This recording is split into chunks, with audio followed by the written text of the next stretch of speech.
So, what is inflation? Imagine there are 4 eggs and 4 people who each want 1 egg. Now the chickens lay only 2 eggs, so there are fewer eggs, but still 4 people who want them. Earlier, each egg cost just 1 gold, but now the price goes up to 2 gold because not everyone can get one. That's inflation. Deflation. Now the chickens lay 8 eggs. So there are more eggs, but still only 4 people who want them. Earlier, each egg cost 1 gold, but now the price drops because there are too many eggs and not enough buyers. So this is deflation. Stagflation. There are 4 people and 4 eggs.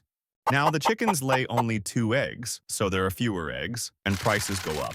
But at the same time, some people lose their jobs and can't afford eggs anymore. Get money. Earlier, each egg cost 1 gold. Now it's more expensive, even though the economy isn't doing well. This is stagflation, disinflation. Again, there are 4 people and 4 eggs. Now the chickens still lay 4 eggs, and prices are still going up, but more slowly than before. Hyperinflation. There are 4 people and 4 eggs. Now the chickens still lay 4 eggs, but suddenly, there's way too much money around. Everyone has pockets full of cash and wants eggs. Earlier, 1 egg cost 1 gold. Now people offer 10, then 100, then 1,000 gold. The eggs haven't changed, but the money has lost its value. Ever noticed how snacks cost more than they used to? That's inflation. Thanks for watching.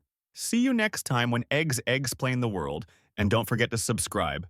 Cheers!